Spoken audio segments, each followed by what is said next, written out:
Please support my channel by clicking the subscribe button and hit the notification bell for more updates. Power! No? Dumitedi kay Mox, ilalaki yan. Huy! Ano ba yan? No, Mox, wala ka nang magawa. Ang kulit no? Huwag mong sabihin, Mox. Hoy!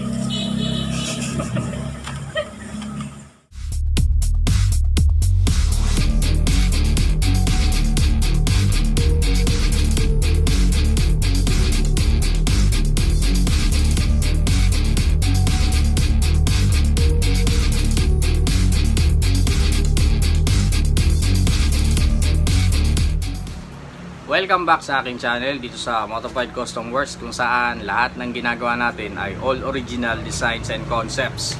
So bali yung episode na to, gagawin natin original concepts natin to, original designs. Para to kay Saddam. Yan, shoutout kay Kin. Yan, gagawa na rin ng vlog yan soon. Follow nyo rin yan, subscribe din kayo dyan pag nakagawa na yan ng YouTube account niya. Okay, so yun, bali ito gagawin ko sariling tangke na design niya, tank enhancer, at saka sarili niyang yung facelift, yung head cowl mask niya. Okay, ito hindi siya for hindi siya for mass production. Okay, para talaga lang sa kanya yon. So may mga projects tayo dito na hindi siya pang mass production, so hindi lahat ng ginagawa natin dito pambenta. Ginagawa natin dito is to showcase yung skills ko sa pagpapabricate, sa pagde-design, at sa sa mga concepts nga na yan. Simulan na natin, no? Panoorin nyo na mula simula hanggang sa uli. Then kapag nagustuhan nyo, favor lang, no? Add lang kayo ng like, hit nyo lang yung like button dyan para supportan na rin sa ating page, para tuloy-tuloy din uli yung gagawin natin.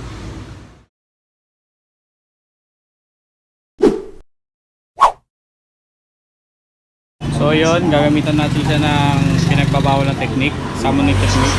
Yan, may dugo na naman tayo. Alay na naman tayo ng dugo, no?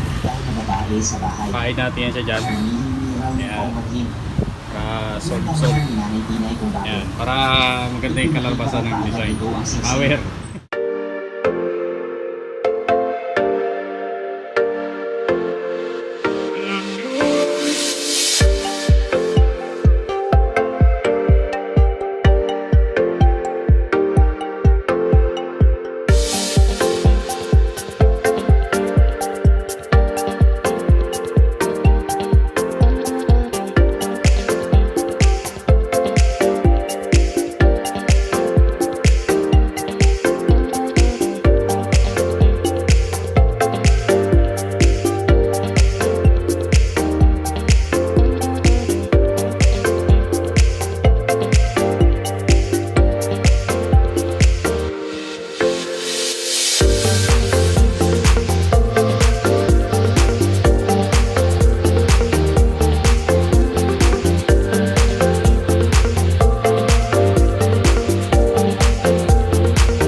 Matibay ngayon yung ginagawa natin na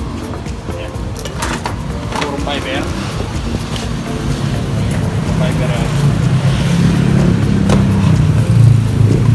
versus 89 kilos.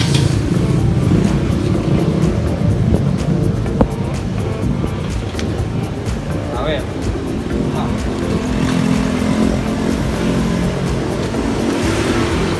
Kaya katibay mo eh.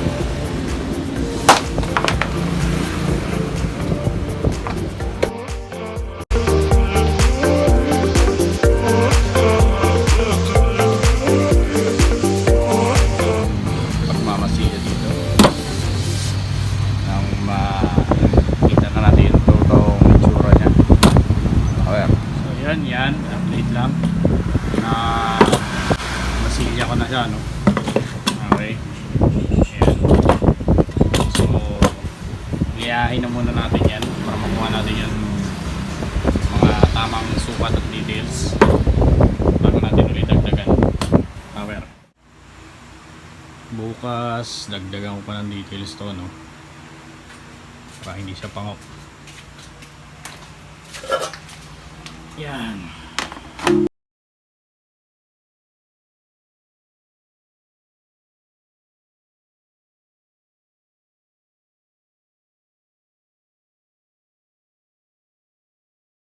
So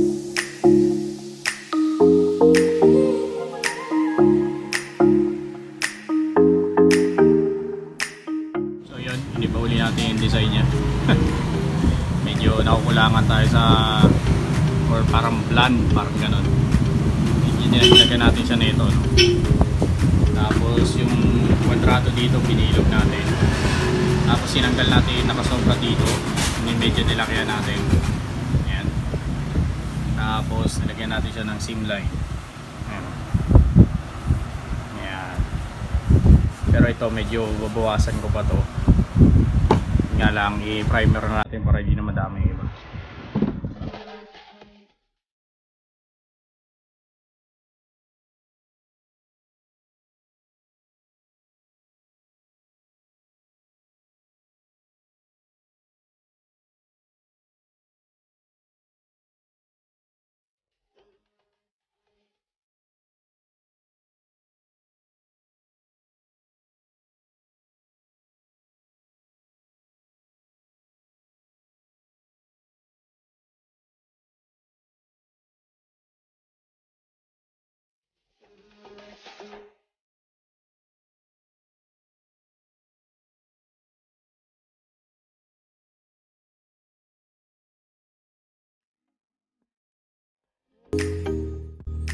Yan, medyo makinis na siya, no?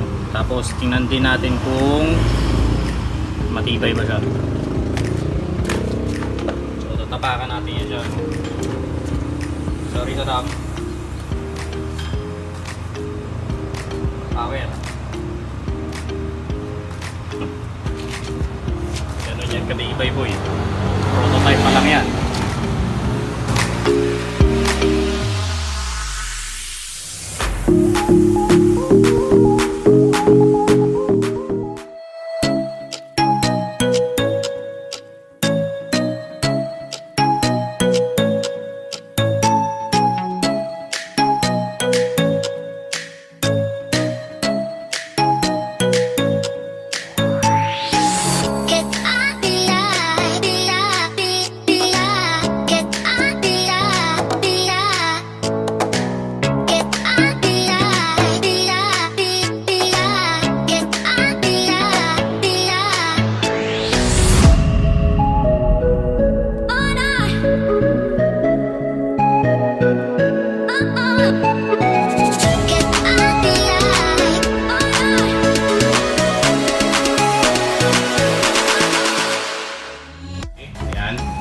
Prototype. Primeran na rin natin to, no? Para magawan ko na rin ng hulmaan to kasi para purong fiber yung ilagay natin doon, then testing natin itong payakas na to.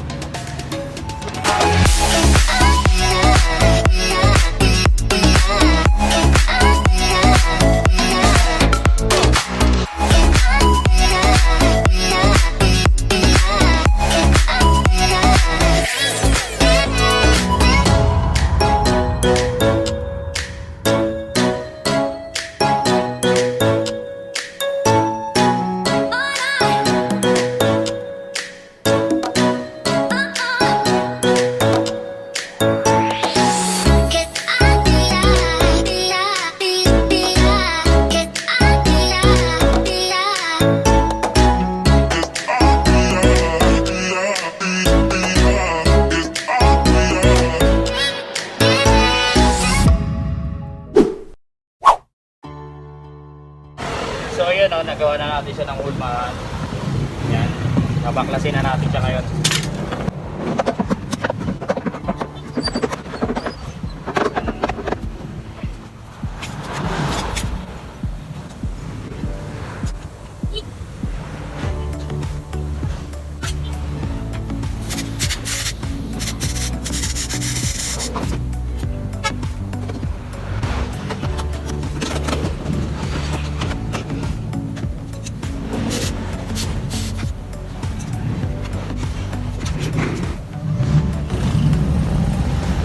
Kinis, oh. Walang damage. Ayan, oh. Walang damage yan, boy. Ilang taon mo ba naman na trial and error yan, eh.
yung damage.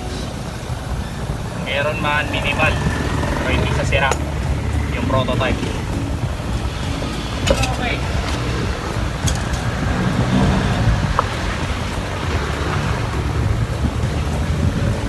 Ngayon, inis yan, boy. Ngayon, pati kakabituin natin siya.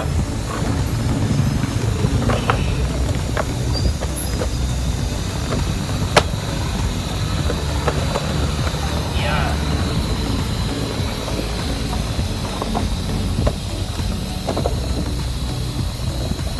Yan. May ilmahan na tayo, boy.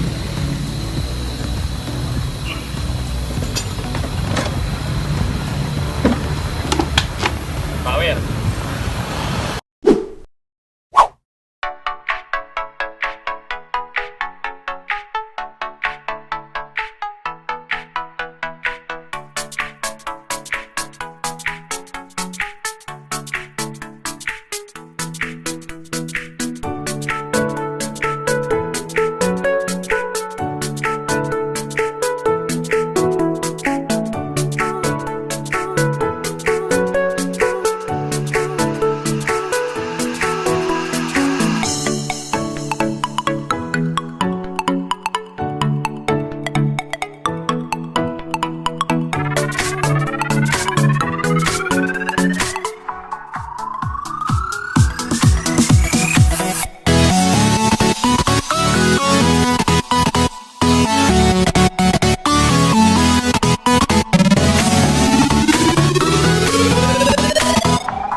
product, ito yung prototype.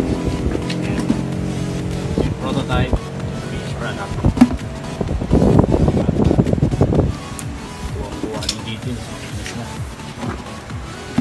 Ayos, power. Ano? Okay, comparison tayo. Ayan. Ito yung prototype, ito yung dinesign natin. Ito yung pinagkaiba ng prototype sa finished product. Okay?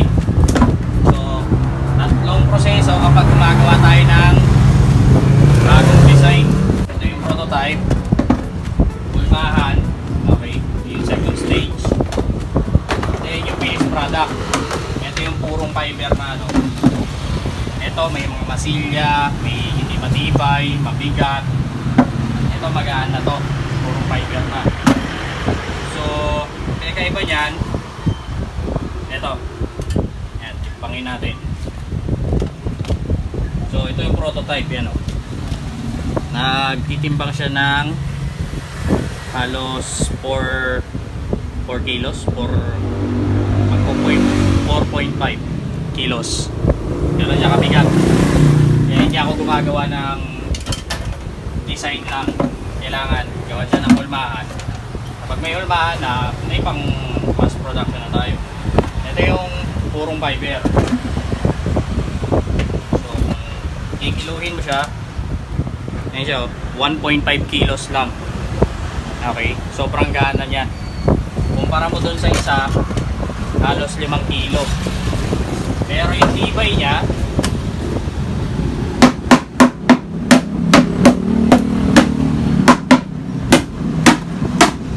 yan, yung tibay niya. Tapos, ito, yan.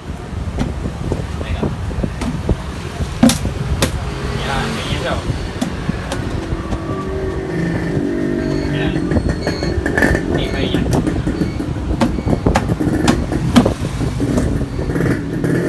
Yan. Yan. Buo pa rin yan. Yan ang kanina yun. Power.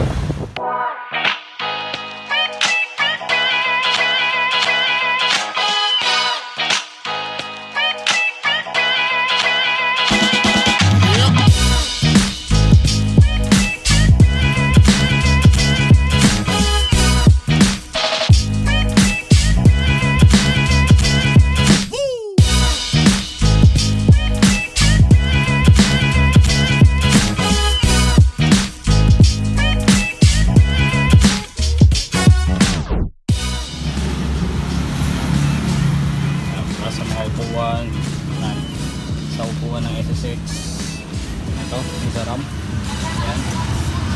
Okay. Then ito nakataki niyan, yan o, may taki niya sa loob eh.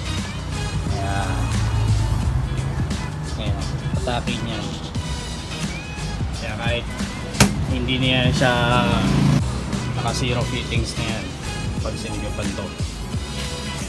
Tapos dito, bakit yung ganito yung design niya? Para hindi tumama. Kabilaan yun. Ayan o. Tapos dito may tornilyoan. Then ito optical illusion para hindi siya malalim na malalim tingnan. Pero maumbok sa tingnan. Dito, pag ganyan. Pero pagdating dito, hindi na siya mukhang malalim na tingnan. Okay. Then, bakit ganito yung design dito banda? Kasi minsan, niyuyuko natin yung ulo natin kapag medyo mabilis yung takbo. Yung medyo may pwesto dito para sa tuktok ng sa baba ng helmet. Then, ayan. Yan dito sa kabila. 0-0 fittings yan. Ayan o.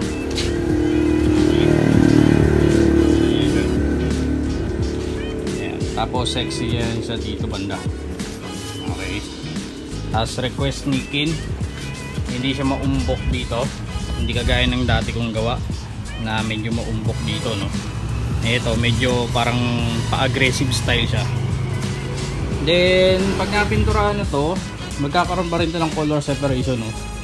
Ito, bala ko dito semi matte. Tapos dito gloss. Yan. Then dito naman sa ulo niya, sa head, ito yung mask, custom mask niya para sa kanya lang. Okay, yan, ganyan siya, no. Yan, kung bakit pinasarado niya uli yan dito, kasi naka mini driving light yung dito sa mga ilaw niya, no? Mini driving light yan eh. Yan, kaya pinasarado niya na yan. Dati kasi bukas yan eh. Yun, pag nakikabit na uli yung visor nya, power na. So medyo delay tayo kasi maulan, mahirap magpintura. Power.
ganun yun, no? Ito na yung mask na para dito kay sa dam. Yan.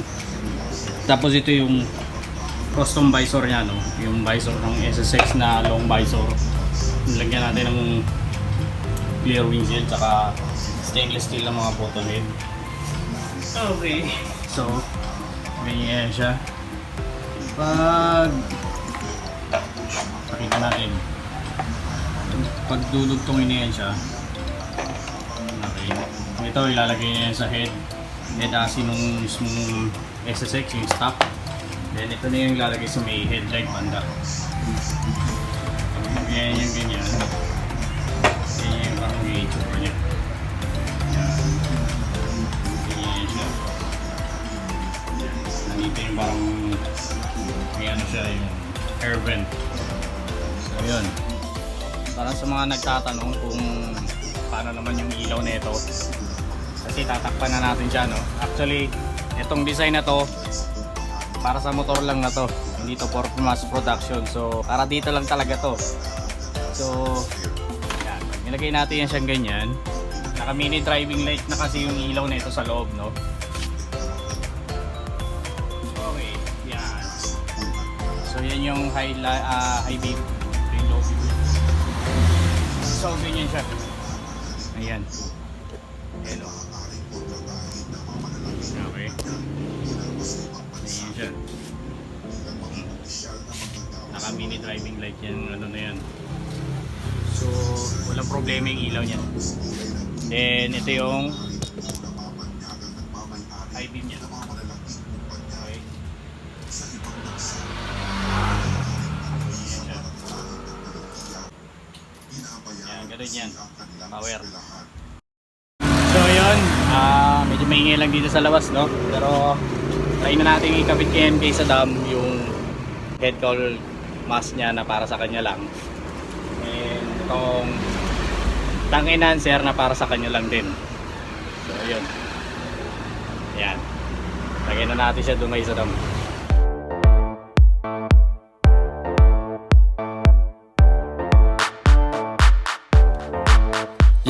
Yo, microphone check, make it a microphone check. Give it a microphone, I make the microphone dead. Don't step to me, newbie, I could truly be moody. I could have played the fucking Grinch in the movies. I've been a part-time shadow cat, part-time. That is not a guy that I would ever want to try to battle rap. Snap, crackle, pop, mind fried to a crisp. Make an MC into a wide-eyed lunatic.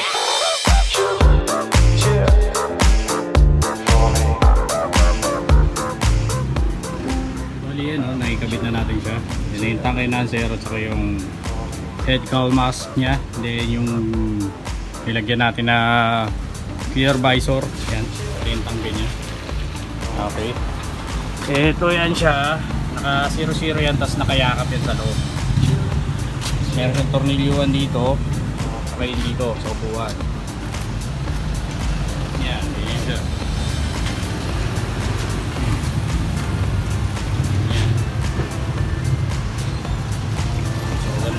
Sa kabila. Tapos ito yung sa head niya. Yan. Ayan siya.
welcome back dito sa ating shoutout segment.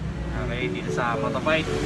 Kung mapansin nyo, yan, naka-merch tayo ng Motofight shirt. Yan, saka ng Motofight face mask, customized face mask natin, no? Yan, medyo garterized to, tapos double ply din yan siya. Good para sa protection natin din. So mga gustong order ng mga merch natin, kagaya nitong Motofight custom works na t-shirt natin, Gildan yung ano niya, no? Order lang kayo sa Estilo Moto. Hanapin nyo lang sa page nito ng Estilo Moto yung mga gusto nyong orderin. Available din doon yung mga t-shirt natin. Yung link ng page niya nasa description. Check nyo na lang sa description page dyan sa baba yung link papunta doon sa Estilo Moto. Meron din kami sa Shopee. I-check nyo na lang din doon. Then kung maabutan nyo na out of stock, pwede kayong mag-direct message sa Estilo Moto, sa page ng Estilo Moto para maka-order tayo, no? Ayun, simulan na natin yung shoutout segment natin. Ngayon, ang uunin lang natin na mga shoutouts, mga pa-shoutouts nyo, no? Nasa pin comment natin, yung nakalagay yung shoutout section. Yun nga, kagaya nga lang lagi yung sinasabi, first 10 lang. Pero since hindi tayo madalas maka-upload ng video ngayon dahil medyo busy tayo, isasama na natin lahat para sulit naman. Yun nga lang, hindi ko isasama dito yung mga wala ka effort yung comment, kasi sayang yung imbis na may ipasa pa natin sa ibang nagpapa-shoutout. Ito pa yung may isa-shoutout natin. Yung mga nagko-comment na mga first, second, yan, mga third, hindi natin isasama yan, no? Lagyan nyo naman ng konting effort kung gusto nyo pa-shoutout. Okay, so simulan natin dito kay Junjun Moto. Okay, more power, idol. More project to come po. Ask na din if saan ang area mo, idol. Ang area natin is Santa Maria, Bulacan. Okay, so yun, nasa Google Map na rin yun, no? Next kay Zeus Art Vlog. Okay, ang astig po ng artwork nyo. Ayun, salamat, power. Tapos munod kay Renzi Sepe ba to? Kepe. Sheep, ang ganda boss. Sheep talaga ito, naka-sensor. Sheep, ang ganda boss. Sarap magpa-customize ng ganyan. May pag-giveaway po ba kayo na kit na yan? Power. Actually wala tayong pag-giveaway kasi medyo mahirap gawin. Then ako nga lang mag-isa. Pero kapag na gano'n naman kayo dito, yakang-yakan nyo naman yan. Okay. Siya pa rin ba? Si Renzi Sepe pa rin. Wala po ba ang color green na customize nyo na Lods SSX 200? Meron na, kaya lang sobrang tagal na nun, hindi pa ako nag-vlog. Meron na akong nagawa nun. Next kay Ronel Carganilla. Pa-shoutout po sir, power. Kay Elmera Gregorio, pa-shoutout po, power. Nakita po kayo sa TikTok. Meron din tayo na sa TikTok, no? So, follow nyo na rin ako dyan sa TikTok. May mga video rin tayo dyan. Next, Christian Pore. Pa-shoutout po, sir, from Tacloban City. Power. Shoutout sa iyo, Pops Christian Pore. Next, kay RJJJ. tatlo eh. RJJJ Moto Travel Vlog. Pa-shoutout po, Paps, from San Francisco. Kala ko San Francisco, California eh. San Francisco, Southern Leyte. Okay? Watching all your vlog and making from FB to YouTube. Ayun, salamat Paps sa suporta, no? Solid na solid. Sana meron din dito sa area namin. Actually, nag-shipping tayo, Pops. Marami na ako nagawan dyan from Samar saka sa Leyte. Meron pa din tayo sa Cebu na napadalahan, saka sa Davao, kung saan. Basta, ayun, yun nga lang, shoulder ng buyer yung shipping fee. Next, Bri De Castro. Napakaganda, grabe. Pa-shoutout if abot pa. More power. Ayan, maabot ka, Pops. Actually, lahat kayo dito isasama ko, no? So, shoutout sa iyo, Bri De Castro. Sunod, Leonard Salarda. Bro, power. Shoutout sa next vlog mo. God bless, bro. Ayan, Pops. Shoutout sa iyo, Pops Leonard. Okay, next. Carl Kevin. Pa-shoutout Lods. Naglapag, try na po ba kayo ng parang nakapag-try na po ba kayo ng NMAX V1? Wala pa tayong pops para sa mga scooters, no? Yung mga maxi scoot. Mostly puro mga ano lang din. Pero siguro habang tumatagal baka magawa din natin yan. Loverboy 54. Boss, magkano po pa-modified yung Rossi Sigma 250? Bagong labas ko lang po siya. For inquiries, Pops, message nyo lang ako sa FB page ko, Modified Custom Works. Yung link nandyan sa baba ng description. Okay? Doon lang tayo nagsasagot ng mga inquiries. Next, Paul Motors. Paul Motor watching from Dallas, Texas. Uy, shoutout sa'yo, Pops. May taga-panood tayo sa Texas, ano. Next, Brian Chuayap. Pa-shoutout ng channel ko, Lods. Ayun, shoutout kay Brian Chuaps. At yun, hanggang dito na lang yung shoutout, mga comments natin. Yun, sa sunod-sunod uli na video, sundan na lang natin uli yung tamang proseso ng papa-shoutout kasi sa sobrang dami nyo sa baba, mahirap organize yun. Kailangan nandun lang tayo sa may pin comments na shoutout comment section. Yun. So yun, hanggang dito na lang. Maraming salamat sa panonood sa episode na ito. Maraming salamat talaga sa mga nagtitiwala, mga nagsusuporta. Kundi dahil sa inyo, hindi tayo magtutuloy-tuloy. Ayun, so ride safe mga paps. God bless, power.